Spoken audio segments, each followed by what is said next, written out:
Hey, there he How is. you guys doing? We're doing good. That's not so bad, right? Yeah, you do great.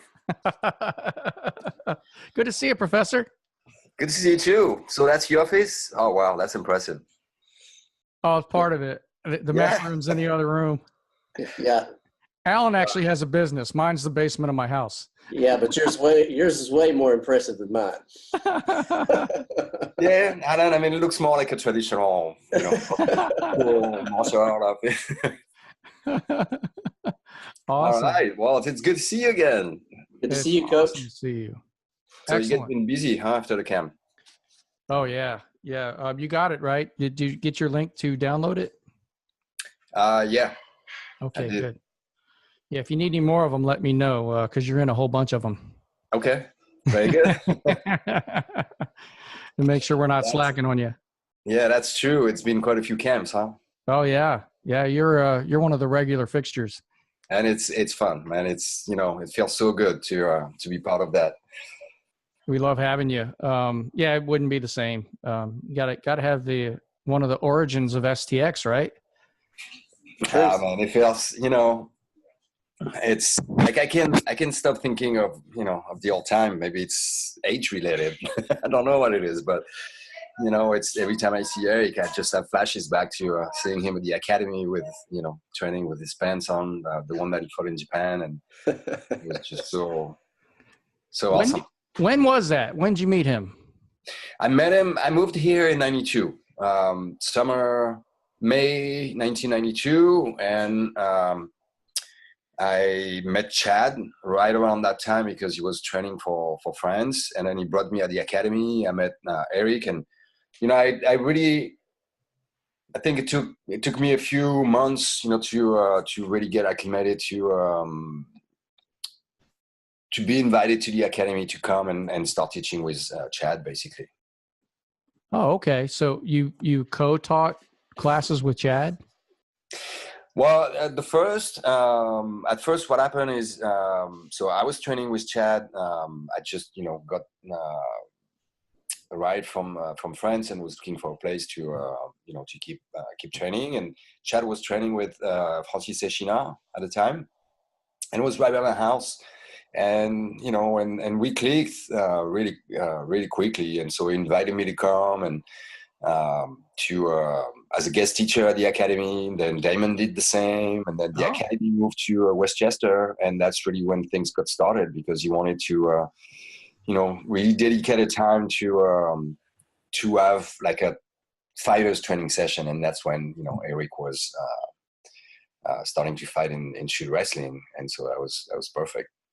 That's about a year before I met him. Yeah. I met him in '93. Now, is this about the time when that thing happened? He tells the story all the time that everybody kind of gathered around and put him in the ring with you to see if he could catch you. That's the story. Yeah, that's about when it happened.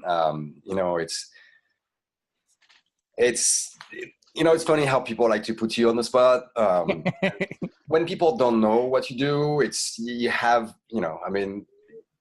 you have this effect of surprise where, it takes them a while to figure out when you have, a different style. And so it was so much fun. I mean, Eric is such a nice guy that he always emphasizes this, but I could do the same with him. It's like Eric is someone that you can never figure out what he's going to do because I don't think he even knows himself. I'll second that. Bag that it is so unpredictable, and that's what makes him, the fighter that he is. Is just great guy.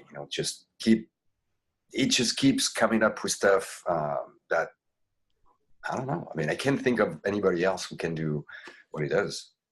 Yeah, I can't figure it out. Like I have the ultimate, what would you say, the ultimate freedom to break down his stuff because I have it here and I can go as slow as I want. I have the editing and I can do it. And still, I'm looking at it and go, what?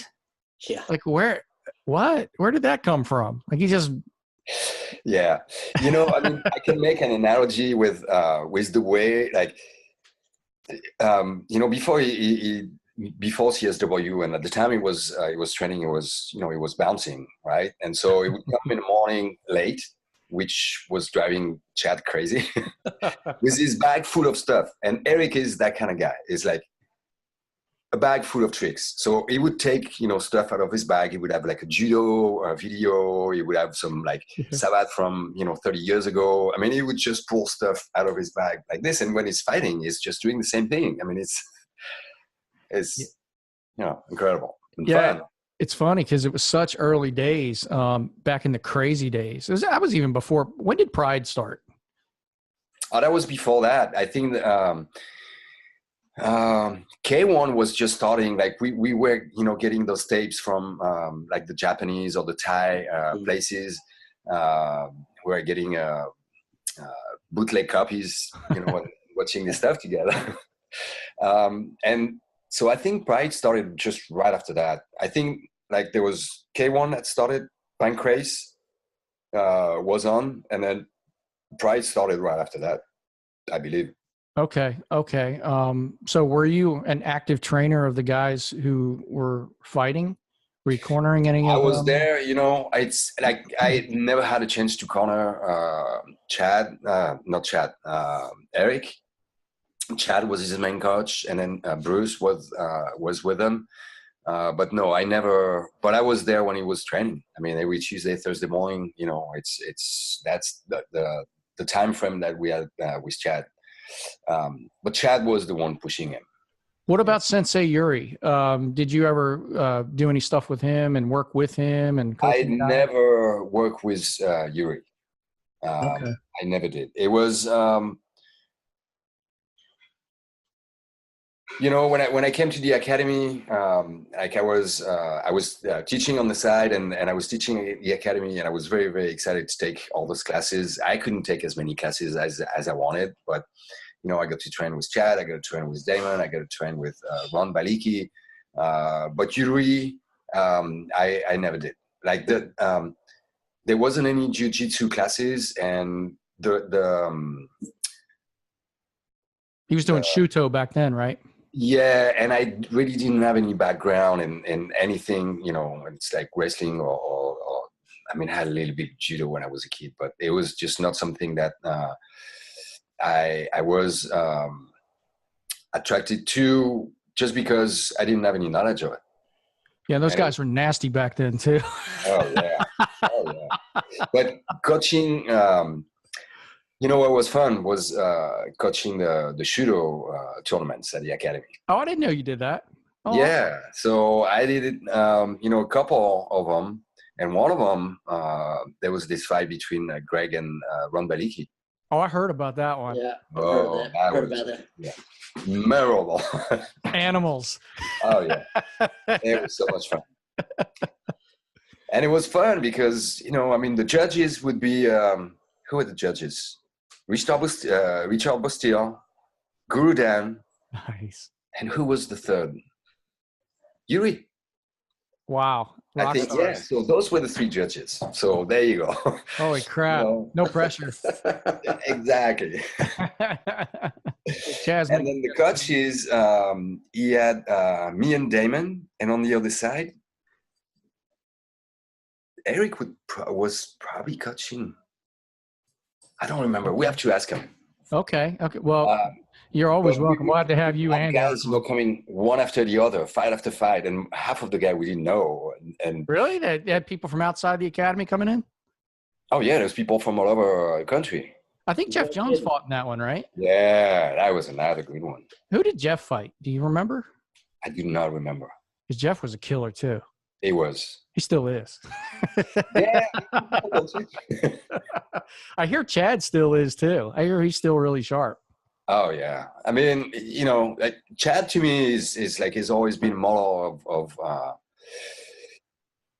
dedication to training and work ethic. Eric says the same thing. Oh, incredible. And he's still like this. He said he never seen anybody more disciplined than Chad Stahelski. I completely agree with that. We keep just saying Chad like everybody knows who we're talking about. We're talking about Chad Stahelski, if anybody's listening to this and doesn't know. Oh, yeah. The director of John Wick and John Wick 2. And 1, 2. And all that. Uh-huh. and he doubled Keanu Reeves for the Matrix movies, and it's probably too much stuff to even count. He's been a director for a while, second unit and all that. They're big time now. Oh yeah. I think he's doing Highlander next too. I heard the same thing. That's pretty cool. That's pretty cool. And he's popped in a couple of times while we were out there for camps, and I think Eric sees him once in a while and goes up to 8711. Yeah, he does. Eric Brown's out there now. I know. It's so good for him. And you coached him. I saw you working with Eric a lot. Eric, yeah. It's fun because when he can, he makes it to the camp, and there's quite a bit of footage with them, helping me demonstrating drills. Yeah, Eric's such a nice guy. It's good to see the good guys win like that because they're so Absolutely. Nice. Absolutely. And I hope he just blows up and does all kinds of great stuff because he deserves it. He's on his way, He's made his niche there, and everybody likes him. I mean, how would you not like Eric Brown? Yeah, he's a great guy. He seems like he gets along really well with Keanu too. Oh, I'm sure. Like, who doesn't get along with him? Yeah, he's just he's awesome and super talented. Super talented and super hard worker. Like always looking, for ways to improve. And that's. As a coach, he loved that, of course. Did you ever do any of the movie stuff, any choreography or anything like that? No. Any interest in it? Not really. I did one audition. You did? For what? Oh, for Bloodsport or Kickboxer. No, I think it was Bloodsport or Kickboxer. I don't know. Perfect for you. Long time ago. It was in '92. And what was amazing, it was my first time at the Jet Center. Oh, Benny the Jet. Nice. Yeah. So you know him. So Benny wasn't there, but it was, like the big place in Van Nuys on, what was the address? I don't know, but it was very impressive. Having all those guys, and then Pete Cunningham was there, and Bill Wallace was there. So it was, incredible. Sugarfoot and Superfoot. Yeah. Oh, that's great. But that's it. That's all I've ever did. When did you stop your professional fight career? You were professional. So No, I was not professional. Oh, I'm sorry. I thought you were. No. There was no professionalism in Savate. There's been a Savate Pro organization for the past 5-6 years, but at the time, no, it wasn't. It was completely amateur. Tell us how that worked. Your fight career, so your amateur career. So tell us what years you were active and doing all that. The last I fought was in 1990. So right after that is when you came out to LA. Okay. I flew my first time. I did actually my last competition in 91. And I flew, my plane ticket was a week after my last participation in the French Cup, which is like a tournament type of competition. So what's the ranking system in Savate? The ranking, there's no really any ranking. Like every competition goes through elimination stages. So every, you enter competition at the beginning of the fighting season, which is in September, and you go through regional, then state, then national, and every time it's, direct elimination. So you have to, fight, depending how many guys you have the regional level, and then you might have 2 to 3 fights. And then you go on, state and national. Well, that's for competition, but what about for students? Like you say, silver glove, and that's what I meant. The ranking system is actually really, really old. Savate was a Olympic demonstration sport in 1920s, 1924 in Paris, and they already had a ranking system at the time. So right now, it's been, of course, adjusted, in like 100 years, as you can imagine. Sure. So there's color glove testing, technical, blue, green, red, white, and yellow. Okay. And then in parallel to this, there are ranking teaching diplomas, initiator, monitor, and professor. And then there's also reffing diplomas. And that's the federation ranking. The Ministry of Sport, in accordance with with the federation, build programs as well. And it's called Brevet d'État. So it's like a nationally recognized by the French Ministry of Sport. Oh, I didn't know any of that. Me neither. That's great. But it's you know, it's not the same in every country. Every country, you know, basically does their own system. I mean, we try to follow as much of the ranking progression as possible, and we do for the technical rank. So after you're done with those color gloves, they are silver glove first, second, and third degrees, and that's in France. And here in the US, I think Salam Asli and I are the only two second degree silver glove. Okay. You know, I'm working as hard as I can to get more. But well, what about Salem? Do you know him? Do you? Yeah. Oh, well, okay. I met him when I first came here because he was teaching at the academy at the time.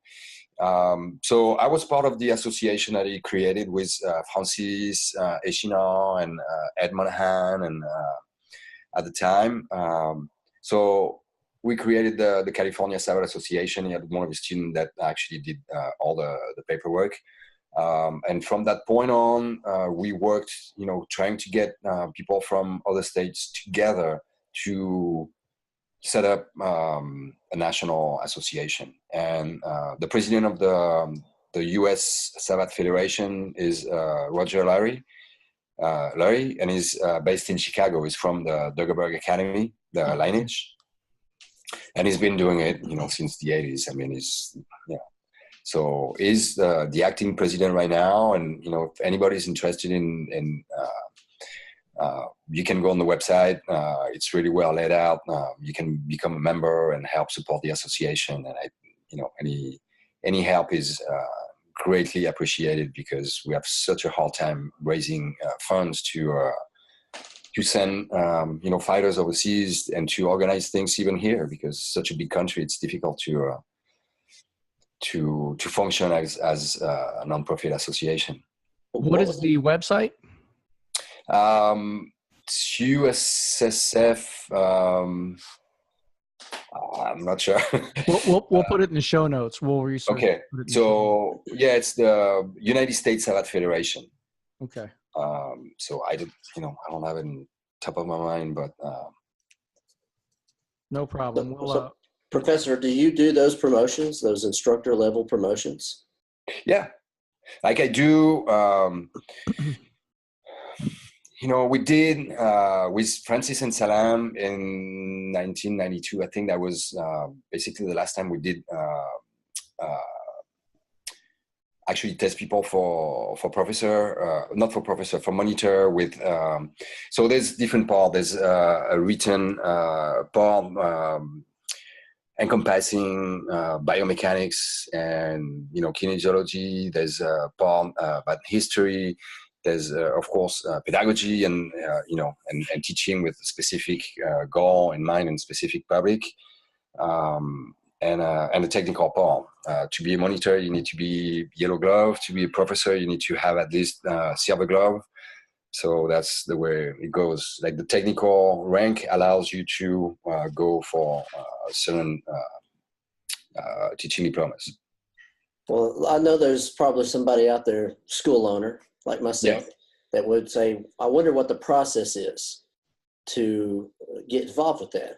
Okay. Bring you in for a seminar? How would I get started doing that? That's, you know, getting in touch with me, and whenever I go anywhere, I always share the curriculum with people, so they have an idea of what to expect and how it is laid out and how you can move up the ranks in order to. My goal when I train people is always to give as much as I can, so they have tools to teach what I do. And how I see Savate, and that's, you know, that's the way I think it should be, you know, spread out. All this material is available. All they need to do is get in touch with us. So either through the federation or directly through me, and I take people through the ranking and through the curriculum, and so they, you know, and that's something that they can work with. And there are quite a few places, like, of course, CSW. So, when I come, I always test people because, they've been training for a while. There are places such as OC Kickboxing as well, where, same, they've been, keeping the curriculum going. And when again, Ekata Martial Arts, and then across the country. So there are a few places in Chicago, on the East Coast. I mean, it's, we do the best we can to try to spread it out. There's, we're not hiding anything. We just here when there's interest, to spread what we have. And I know you're doing different seminars because you're coming to Atlanta to the Fong. I know. I'm so excited. Thank you so much. When's that coming up, Alan? It actually is the same weekend that we do the coach camp. Oh yeah, man. It's in August. But I happen to know this other guy in Atlanta. He might have you in at some other time too. Okay. Some Alan Baker guy. I know him really well, actually. So I'll talk to that guy. So if I'm wanting to find you on the seminar circuit, so I could come see you, where would I go to get that information? Find out where you're going to be next and. Facebook. Perfect. Okay. Facebook, I think, is the best. I don't have, a website for myself, but I think Facebook is a pretty good way to go. Easy to get in touch with people, and I'm trying to keep up with it. So all right. When I get messages, I typically answer it. When I have when I teach a seminar, I post it up. And people post pictures, and it's good to see that there's it's happening to a certain scale, and that's about it. Yeah, go ahead. Sorry. I get a lot of guys after these contact me. Yeah. And they'll go, I want to do that. I want to get involved with the guest and pursue it. So that's why I ask, because inevitably, right when Bob lets this one out into the social sphere, somebody's going to get in touch with me and want to know. And it's, so I can direct them to you. Yeah, I think, Facebook, and once I get in contact on Facebook, I use direct messages with people, and, I give my email, and, I typically send the curriculum so people have, at least an idea of what to expect. And so when they start looking at the material, then really what I have to do is, when I come is give drills to make people understand how to make it work for themselves, because that's really my goal. It's it's a tool for them to use when they are on their own, and so I mean, well, stuff like this is good because they get to know you a little bit, because this can be intimidating. Because you have a name, it's wow. I can talk to that guy, or I can message that guy. Absolutely, wow. Easy going, easy access. No, it's fun to do what I do. I love doing it. I do it on the side because I have a full-time job, but I enjoy every minute of it.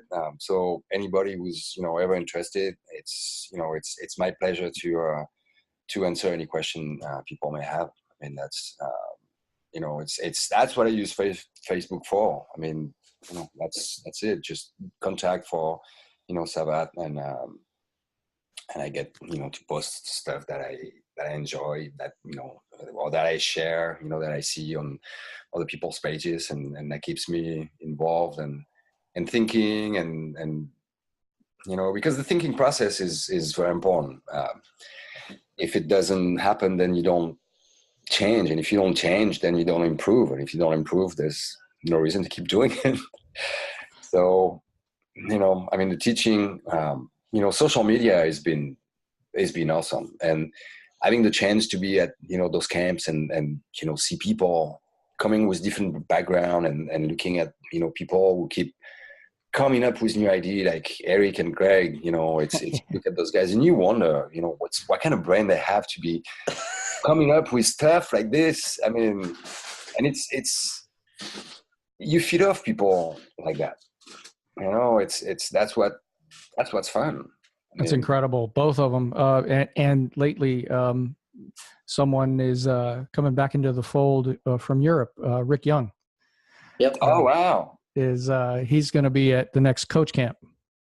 Oh, that's awesome. Super talented guy as well. Yeah. So technical. I know. It's, you know, those guys, it's just, it's a blessing to, just to, you know, to have been in touch with them and be around those guys. And I'm definitely not around as much as I'd like to. But, you know, the bit that I get is I'm so grateful for having the chance to be around, you know, guys like them and you too.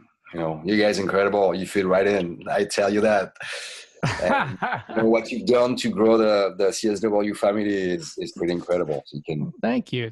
I pinch myself on a daily basis to go, these are the guys I used to look at in the magazines, and now I get to work with them, and they're my friends. And I'm literally every day I'm thankful for that. It's just I love it. Do this. Yeah. Look, exactly. When would we get to have a conversation with someone like you? This is great. Oh, it's great. It's fun. Thanks, you guys. No, it's awesome. And yeah, it's really good. You know, I love that stuff. It's refreshing for me. You know, I have the chance to, you know, it can be stressful when it's something that you do, you know, full time and you know, on the road. And I don't know how Eric and Greg just keep, you know, it's crazy what they do. Like Guru Dan too. Yeah. Guru Dan, Ajahn Chai, Stephen Francis. I don't know how they travel like that. Yeah, I couldn't. There's no way. That would be too much. They do it, and they keep doing it. Oh yeah.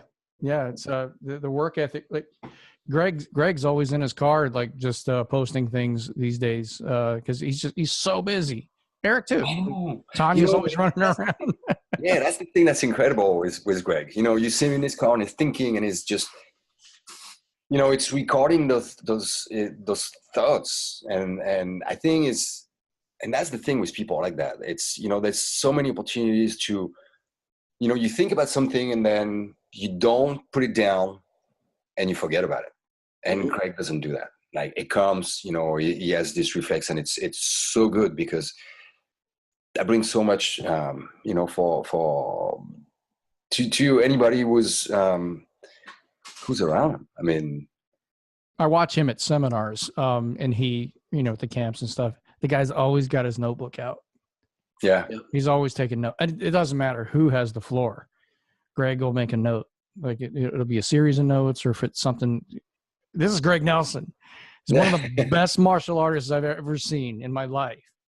And he's still taking notes. We always come back to that topic all the time because it should never go away. It's like, man, get your notes out. And that's one thing Eric emphasizes too. He's like, you know, you'll see him and Greg on at a couple of the camps. Like I've got it on video. Higa Machado walked over and corrected I'm like, he's correcting something that Eric and Greg are doing with a triangle. And he did. And it was awesome. We got to watch it. And then you watch them working it. It's like, yeah, they're just like you. They're just awesome. You know, and they've done it forever and they put in the work. But look, they're doing the same thing. They're just doing the same thing the beginners are doing. They're working it. It's great. Yeah. And that's really awesome. You know, I think it's like they know that there's always something else that you can learn to, you know, no matter what you have, there's always ways to make it better. That's why it's so fun. It's fun it's so fresh. It's always fresh. There's always another thing. And Eric's a pretty good DJ in the gym too. Oh yeah. He keeps that gym going. He's a character. I really don't know anybody else like him. Yeah, no, that's true. You know, when they did this World Combat Championship, you know, at the beginning of the UFC stuff, they had all those segments on the fighters, and they interviewed him on a beach in Marina del Rey, right? And you remember? So everybody's taking themselves so seriously, and the person asking a question is like, okay, so tell us what you're good at. And so it starts, always like super serious. Well, and so you have everybody, saying and mentioning the styles that they have degrees in. And Eric is like, I'm really good at telling jokes. It's like blank face. He just stuff like that, and you can't help but laugh at the guy like that, because it doesn't take himself seriously. He knows what he has. He has confidence in his skills. He knows, like, it doesn't have to claim that is this, that is that. He can just show it. He can do that, be that way, and then walk out and destroy you. Exactly. And that's what he did. It's when he was interviewed, he was not a tough guy. He was, the funny entertainer. And then, and you see what he does when he fights. I mean, it's a different guy. Eric the fighter is not the joker. Yeah, oh my God. Yeah, some of the, he sent me some stuff recently, some really old stuff. And I also got my hands on a lot of the seminar footage from the 90s. Wow. That whole archive is now in my hands. Eventually that's going to make its way to the website. Yeah. That's priceless. Oh, it is. I mean, I remember the stuff that you put up in the STX with Dave Leach, Chad Stahelski, and Damon Carroll shadowboxing with Eric. Oh, it's incredible stuff. It's really interesting. That crew, I haven't before or since, and I could be talking out of school here because my limited exposure to stuff, but and they just moved so well. Like, it's no surprise they went into the movies because they're perfect. Absolutely. Yeah. Smooth, it's really, really clean technically, really, really relaxed, and everything seems to be flowing naturally, like no matter what they do. And legit. Can absolutely really do it. Absolutely. Yeah, it's just looking at them moving, it's like it was awesome. And so having the chance to experience that, and being, in the ring and training with those guys was just awesome. For this little French guy like me who just came out of nowhere. Oh man, you're one of the faces. You're one of the. I don't know. You got some pretty good moves. I've seen that's right. Yeah, I heard it. You're one of the. You're one of the originators. That's where some of the STX came from. I mean, you're all up in the DNA of that. Well, with Chad, I mean, we were just coming up with those drills and try to mix it to. Because we didn't have, really the opportunity to have the guys just fighting in Savate, but Chad was, as someone that I was teaching with, it was always interested in blending and finding ways, because he was a fighter himself and because he was working so closely with Eric, so to find ways and techniques and training drills that could help people to fight really in any style. And that's why, the class we had was a sparring class, it's sparring drills. I mean, like he hated calling that a class because it was not a class. We would just do around where we just, throw drills at people and a lot of those guys were fighting at a very high level and it was just fun. That was more fight practice then. Yeah, it was not a typical class. It just wanted to have a venue for the guys that wanted to spar with the idea of, fighting and getting in the ring to have this opportunity. So, back drills, focus mid drills, and ring. He bought the ring for the academy, and when Eric was getting ready for a fight, it was the one working in the ring, and we would just, throw sparring partners at him and I mean, that's the way it was, and it was fun.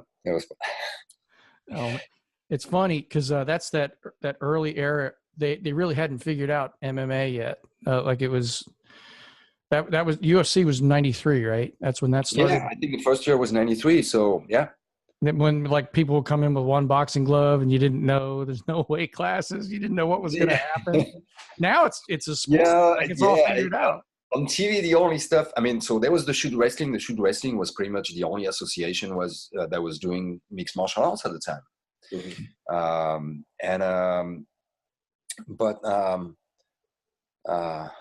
lost track. No, the Shuto Federation and the fights they had. How come that didn't take hold in America? What do you think about that? I don't know. I really don't know. Like I can't find any reason. You know, it's to me, it's the same thing with Savate. It's like why doesn't Savate get bigger and can really take off in the United States? I don't know. Is it still very big in Europe? Yeah, it is. It is. It's not like in terms of media coverage, I don't think it's great, but I mean it's a big association with everybody knows that the fighter get a lot of experience, and then they typically when they go and fight in pro kickboxing federations once they're done. Someone who has 90-something fight in Savate and has won Europe and World and the French title several times, they look for different challenge because unfortunately it's not set up as if you have a title, then you pick up the fight and you defend your belt. Is you have to go back to the bottom every time, every year. And it's a tough formula where I think it's at some point is when the fighters have proved themselves, then they should have this opportunity to wait and prepare for a fight for whatever it is, like 3-4 months, and fight like 4 or 5 times a year at most, and get paid for the skills that they show. A lot of work. Yeah. Now, so that brings me to practical matters as far as actual training. I love to kick as well, but I'm not anywhere near what I used to be. Getting a little older. Those high kicks are getting a little tougher. Getting a little sciatica going on. So what do you recommend as far as a flexibility routine for someone in their 50s before we get into the youngsters? Because they can kind of do whatever they want. Well, flexibility routine, I mean, it's definitely, I think there's enough, with like yoga has so much to offer in terms of flexibility training that I think everybody, especially, once you pass, unfortunately, once you pass the 40s, it's your muscle fibers just don't react the same way. So, things that you're able to do at a certain age, after this stage, really, it's becoming more difficult, and that requires more training. And I think all this training that has to do with stretching has to be emphasized, and it should be emphasized earlier as well. But we tend to neglect it. And when we go to the gym, and because we just want to take techniques and just grab more and more and more and more. But I feel you. I'm feeling the same. I haven't putting enough emphasis on the stretching, and then it's something that you lose. It's something that you gain, and it's something that you lose. And if you don't put in the work, then there's not going to be any magic. So couple sessions, definitely, making sure that you stretch before you train. And then like heavier emphasis after the training. Like after you're done with kicking is really when you should do the strenuous stretching exercises. Now, do you recommend ballistic stretching or static stretching, or a combination of both? It depends. So I would say the ballistic is something that you probably need when you are more warmed up, yeah. And so you're done with the session, you've been kicking for an hour, it's it's a good time to do it, but it's hard to control, and so you have to be careful with the risk of injuries. But it is in order to gain, that's basically what you need to do. Now, I stretch every single day. We train at 5:30 a.m. or 5:30 a.m. in sessions. We'll do STX one day and then CSW or jiu-jitsu the next day. So it's kicking and punching and grappling, and we alternate days. Uh-huh. We do that every day. And I used to have a full split. Used to be able to do all that stuff. And I've been doing this routine for, I don't know, well over a year at this point, just this current schedule. Mm-hmm. And it's like, damn it, I'm just not making the gains on the flexibility. That's why I'm asking, because I need to change the routine up or something, because the improvement's just not getting there and I'm getting sore. So just looking for that. Is there any kind of like, do you recommend ice or heat or anything to deal with the soreness? I know I'm getting into the nitty gritty, but yeah, but I just have the questions. Everybody. Well, it's, it's a mix of both. I mean, it's, you really have to mix it up. After stretching, if there's a little, what do you do? What I do? Well, the problem is what I do is not what I should do. That's my answer too. Yeah. Yeah, you should ice right away. I mean, Okay. When you go get a treatment at the chiropractor, for example, what do they do once you're done with the work? What is the last thing you do? You ice, right? Oh, my guy doesn't ice me. No. Yeah, He no, I adjusts think me. icing and keeping the muscle relaxed is the key. So it's alternating between ice and heat. Every time I have something, I put a patch. That's something that helps me. Like overnight, if it doesn't feel right, I don't hesitate, and it helps. Okay. So not hesitating to take care of your needs. I don't have any, I don't have any magic treatment, but it's those basic we tend to forget, unfortunately. Yeah, I'm not putting you on the spot or anything. I just like to get everybody's opinion on it, because when we have a guest on, like we got into it with Rick Fay, Greg Nelson, Eric has his routines, because we're all getting a little older.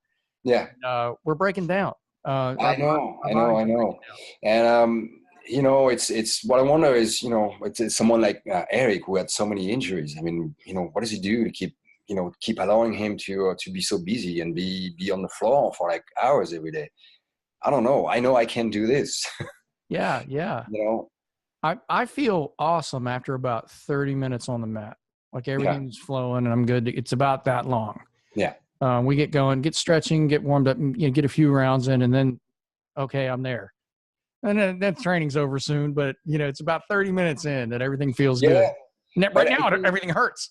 Yeah, but that really tells you what, where you're at and what you need in order to be, at your full training capacity. That's what it takes. If it takes you an hour running around, then, that should be warm up before you even get on the floor. I feel, and that's something that, fluctuates with people, level of training, experience and all that. But yeah, it's, when I started, it's like, so everything I felt was, when I started in Savate, everything was really, really well structured from the warm-up to the end. And that included the stretching session. And so the instructor really would take care of every single part. Yeah. And, when I can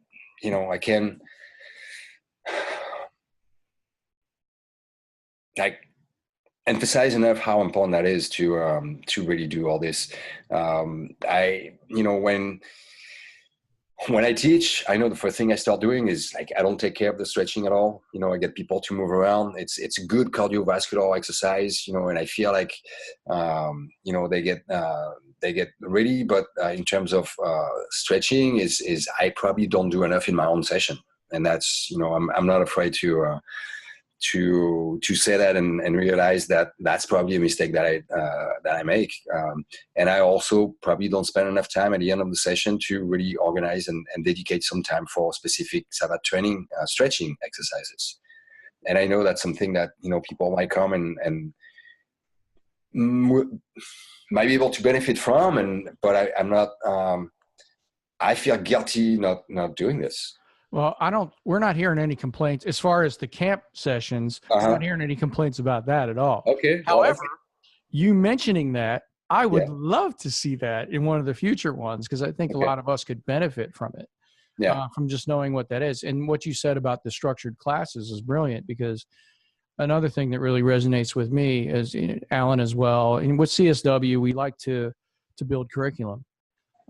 And it really helps the affiliates, because some guys, they may be good martial arts, but they just don't know. And if you give somebody a starting point, here's the routines. Yeah. Do these. Now customize these. Do what you want. You can take these, but here's a starting point. Yeah. If you're lost, if you're just doing random things, because in my opinion, our friend Don Guerin always says, within the structure lies the freedom. I don't know who originally said it, but somebody really smart said that at some point. But it's true. If you can limit it and focus on something and get that structure going, it lets you really work on a set of things, and then time flies by. But randomly going in there and just doing a bunch of, non-connected garbage, I don't have good workouts that way. If we have a plan and we're going through that workout, it's just awesome. I love it. At least that's how my brain works. If we're going to have a sparring session, that's fine. Or if we're just going to roll that day, that's fine too. But when we're working on material, you need material, and you need a route through it. That sounds like that's where you were headed with that. It sounds like you already have that for the Savate Federation. Yeah, we do. I mean, it's like the testing. I mean, in FETS is really, really, really well structured, and we've been trying to implement and translate all this stuff, and it's and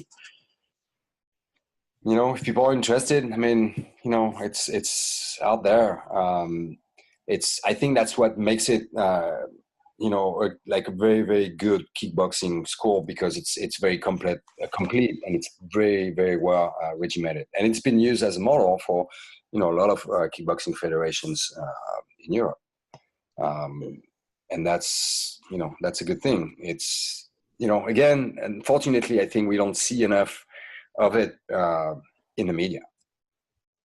Well, I have as far as back on the old guy training thing, I have one thing, and I'm not applying this to you. This is for those of you affiliates or guys in the future who are going to teach seminars. I've seen quite a few of them, because I tape a lot of stuff and work with a lot of people like you, Professor, and Eric and Greg, and just a lot of high-level guys. And the best ones, there's a rookie mistake some guys make when they're new at this. So I know some of our affiliates are going to start going out and doing seminars and things like that at some point. Don't talk too much when you got a bunch of guys who are warmed up. Yeah. People will make that mistake, and they'll go on for 20 minutes making a point. And now I am dying sitting here. It's like, keep them moving. Do the workout. It's like Eric's brilliant at keeping it going. Grudan's brilliant at keeping it going. Yeah, absolutely. Sometimes you'll see somebody new do it, and they don't know they're doing it. They're not doing it on purpose. But you got a room full of sweaty guys. Okay, they're feeling it. Keep them going, guys. Like you did at your session, everybody's dying because you got them running around the whole time. Yeah, I'm trying to keep them busy.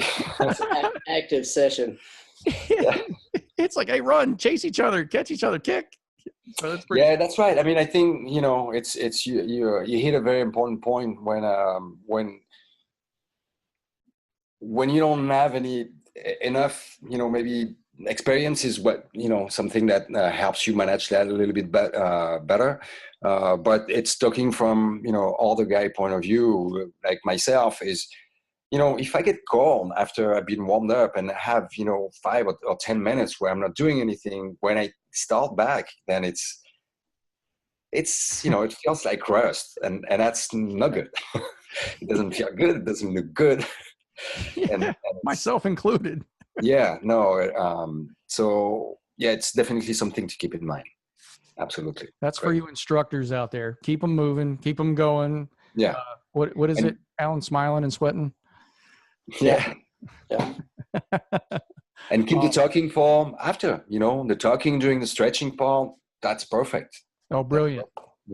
people love to ask questions, and you can talk and stretch at the same time. I mean, all right, so that's another pro tip, guys.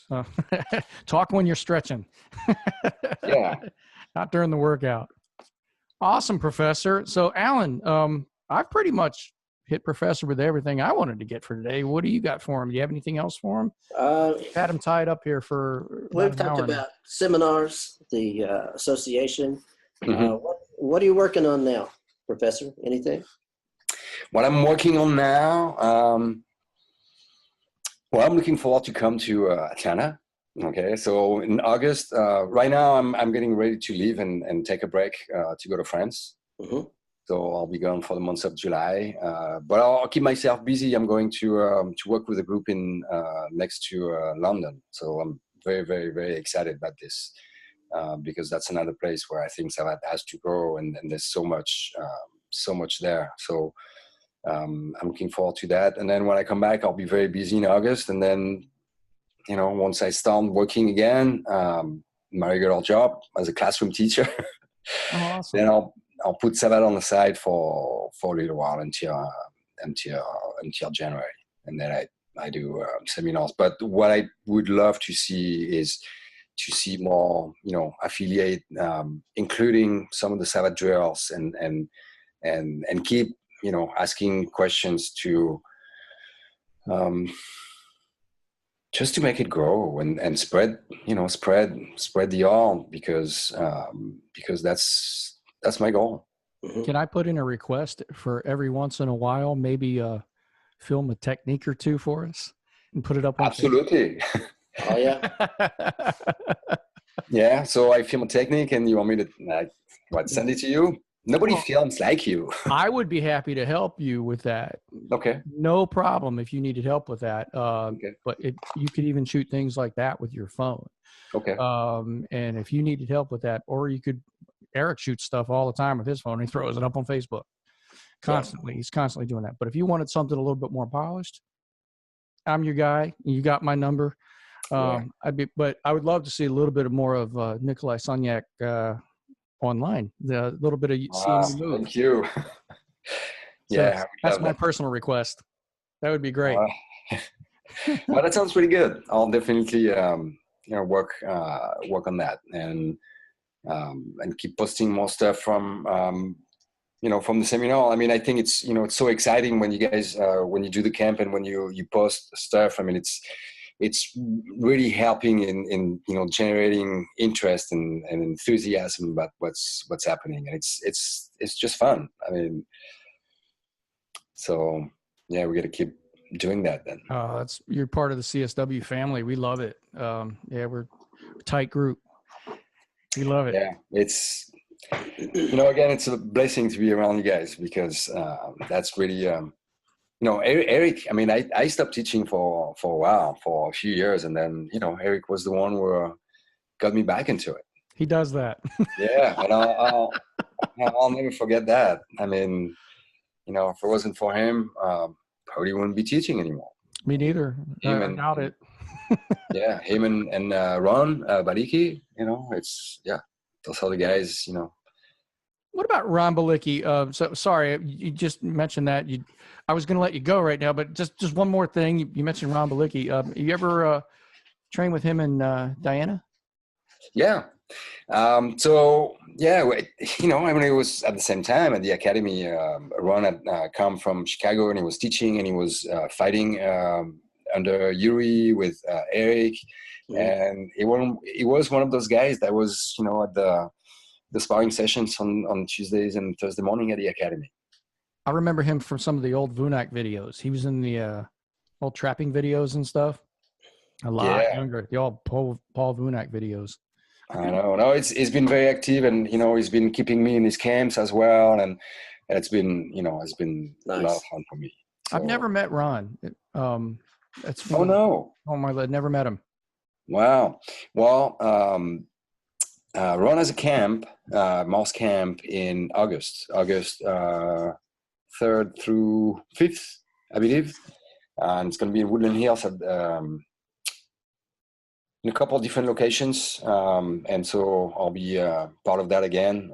Sweet. I've been, same thing. I've been teaching every year at this camp for the past, I don't know, 6-7 years. Oh, nice. And that's it's I think those yearly camp is awesome. I love it. I want to study a little bit more Savate as well, and I know everybody knows that Bruce Lee studied Savate. Yeah, that's true. So, that if that guy saw something in it, he did, and you can see, the use of the low chassis, in Enter the Dragon. I mean, it's when you talk with Guru, then it was I had this chance, quite a few times, and he was telling me that Bruce really liked it, and it's particularly the chassis, the sidekick, and the way it was brought, as like a sliding kick, and how he learned from 8mm movies, in black and white. So it was definitely a pioneer in terms of finding stuff and finding techniques that were interesting to him, and finding ways to make them work and include them into system, and so ahead of his time. Yeah, and that's what everybody's doing now. I mean, you can see what MMA is now. It's it's in 20 something years. It doesn't look the way it used to in 1993 when it started. It's night and day. Not at all. Yeah, there's no more, it's not, my style is better than yours. It's, it's how you manage the techniques at, within certain ranges, and it's insane how good they are now. It's insane. How quickly the sport has evolved. That's been amazing to see that. Like an average guy today would do really well against a legend, 20 years ago. It's just the level is so high now. Yeah, Guru told us that would happen. Guru was always saying that. He's always sitting watching. So he's, every 10 years, it's going to be another evolution. It's going to happen. Yeah, and you can see that, and there's a need for this continuous evolvement, because people find answers. When someone does something and does it for a while, then people are not stupid. They find corners to those and ways to go around and do something else, or annihilate, and that's what really makes, to me, MMA so exciting. Because the people striking now, like I remember watching a card a couple of years ago, and it was half the card was boxing and the other one was MMA, and people had the same number of professional fights, and the skill level was night and day. I mean, I really think what people were doing in MMA at the same level of experience was so much better. And I never thought I would say that, because my background is purely in striking. But I love boxing. I won't even step into that debate. I love watching boxing, but like the whole Conor McGregor and Floyd Mayweather thing, it's like, okay, Floyd Mayweather is definitely a superior boxer. Yeah, there's no question. You're not getting that cage with Conor. There's too many tools. Yeah, absolutely. I think that would be a big mistake. Yeah, I think that would be a big mistake. Don't do it. Too many. The toolbox is too big. Mm-hmm. He can go to too many other things, which was the original Bruce Lee's whole point. Is like drag him into an area where he's no good. Exactly. And look what happened to Ronda Rousey. I mean, she was so dominant, and then and I can't say that much anymore. But and Holly got her, and it was like, okay, well, now you're in there with a really superior striker. Yeah. And you couldn't intimidate her. It's like, oh man, I won't get into a Joe Rogan style. I'm not qualified. Joe Rogan's a legend at this stuff. I can't do that. I think it makes the point that you made mentioning Guru and this this constant evolvement of the sport. It's it's in MMA. I mean, it's rare that you see people staying on top for a very long time. There's only just quite a few, and then it gets to a point where whatever they're good at, someone is going to get, better or find a way to control what they're good at and take them to an area where they're not comfortable. Yeah, drag them into the deep end of the pool, right? Yeah. Have you ever seen the video of Bruce Lee breaking down James Coburn's training? Have you ever seen that one? Nope. Somebody sent me that a long time ago. I don't know if it was on tape or I saw it online or wherever. I don't even know if that was ever released, but I did see the footage. And Bruce Lee was one of the early guys, and this has got to be in the 60s. He got his hands on a video camera, and he has training footage coaching James Coburn. They were probably doing some movie stuff, but he was teaching him. It was like, a front kick and a spin kick. But then he took that and did a voiceover over it. I don't know how he did it back then. Like Bruce Lee is so far ahead. This is back when in everything. Yeah. and he's giving him coaching advice, and then he was going to give him that tape, and he's talking over it. So I got to see if I can dig that up. I've got that somewhere. It's amazing. I'm like, I don't even know if I was born yet when he was doing this. That's pretty incredible. He's that far ahead of the game. Yeah. And like people are just now figuring out how to do that now. Like, okay, I know people watch tapes and stuff, but this guy was doing it way, way back, for a major movie star. He's just breaking down his fight technique. Now you drop your hand. I like this. The intensity's good here. It was like, holy crap. Wow. Man. So I just, every time you get another little nugget, and something just surfaced on Facebook the other day.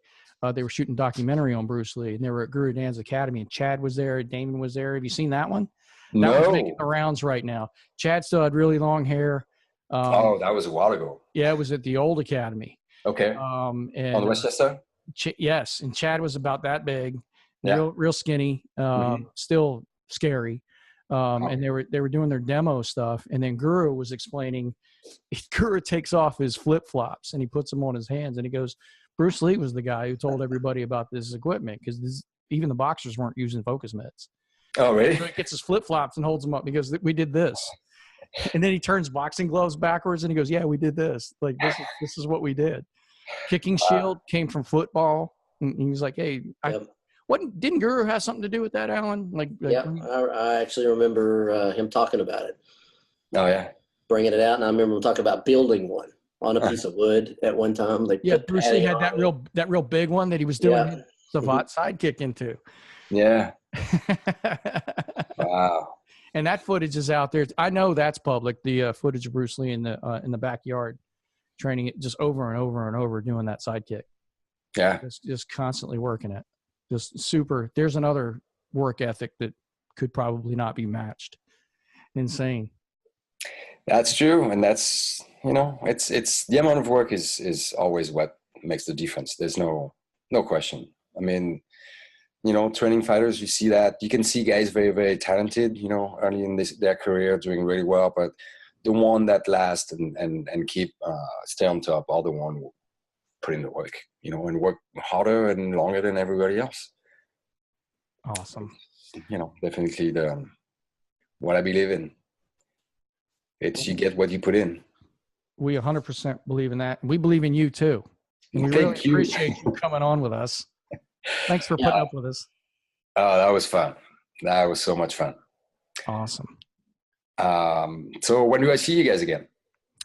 Hopefully it won't be so long to be in April again. Will we see Professor again? We're going to be there. When we're at Coach Camp, this next Coach Camp, he's in Atlanta. Okay, so we definitely have to hook up, right? Absolutely. Let's work it out. Bob said earlier he was looking for someone to train with, and so I know a guy. Okay. Maybe we could come in a day early for one of these events. And I never get to train with you, Professor. I'm always filming you. You're always busy with your camera and all over the place. And it's, people forget I actually do this stuff every day too. I want to practice too. Yeah, it would be fun to see you on the floor and working with us and get beat up. It's a fun game. Let's put it that way. No, but I'm honored to know you. and you're so nice to us. So we really appreciate it. You're always so awesome. open. Yep. Thank you, Professor. And thanks for coming on today too. Oh, anytime. Thank you so much for everything. And can't wait to see you again. Awesome. Much love, Professor. All right. Thank All you. right.